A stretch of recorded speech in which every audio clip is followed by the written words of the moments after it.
Initially, we generate a planar shift day grid plane and expand it slightly further. Alright, then proceed and create a new grid throat using Shift A. Then press 3 to enter the test view. Press the R key to gently rotate it. At this point you can add a surface subdivision by pressing Ctrl+2. Then right click and choose Smooth Shading. Subsequently, elevate it gently with the GG command so that it makes contact with this plane. Following that, we require a cloth, so press Shift+A to generate a new mesh plane and elevate it with the GZ command. Press 7 to enter top view, press Alt-Z to enable perspective, enlarge it a bit, then press Tab to enter edit mode and adjust the width with SX to make it a bit narrower. Then enlarge it again, that should be perfect. Then right click to subdivide it roughly around 60 times. This step is essential because we are intending to create a cloth animation. Press Type Track Object Mode. Subsequently, press Alt+C to initially deactivate the perspective view, and at this juncture we proceed to modify this particular view mode. Click to randomly select the fabric, navigate to the physics properties and incorporate a fabric modifier to it. Then select the monkey head to assign it a collision property, and similarly choose the ground as a collision object as well. Now let's play the animation and observe the results. We have successfully accomplished an animation collaboration of this nature, haven't we? Subsequently, we incorporate a Ctrl+2 surface subdivisions to enhance its smoothness, and then right click to smooth out the shading. In this manner, we achieve a smooth fabric, and then we continue to modify it by selecting the fabric. Navigate to its collision settings and enable the self-collision option. We don't need to change any other properties, just adjust its neutrality to vertex brightness 0.8. Go ahead and play it to take a closer look. Alright, it looks quite impressive. We have the option to extend it slightly and make a few modifications. SY in this specific manner.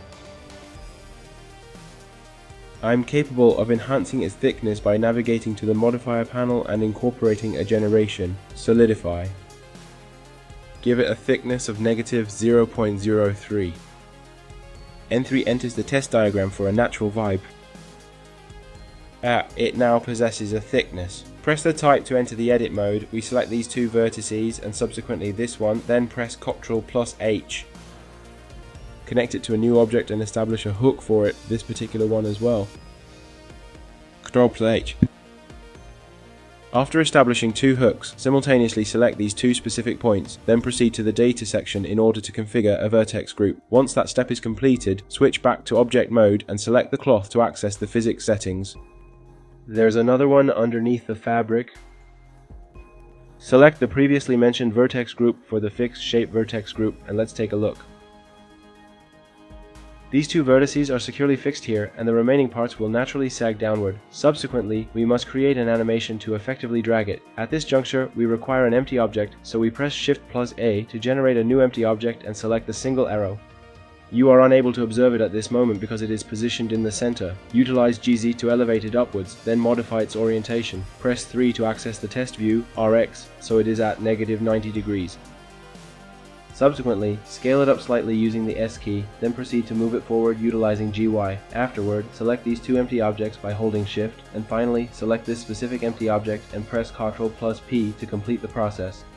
Establish the negative objective for them, as I believe this plane has the potential to be expanded slightly. Let's attempt to drag this at this moment. Using the GY command, everything else stays put, but we've only extracted two vertices. Let's change that. Why is this happening?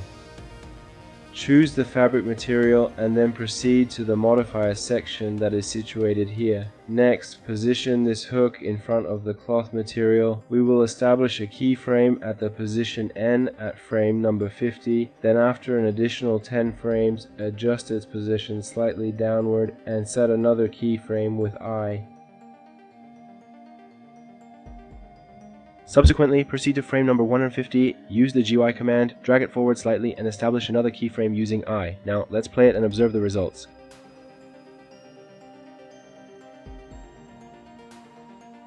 Oh, it's absolutely amazing how we managed to create this type of animation. Let's proceed with a minor modification. Select the monkey head and navigate to its physical properties, then increase its outer thickness to 0.03.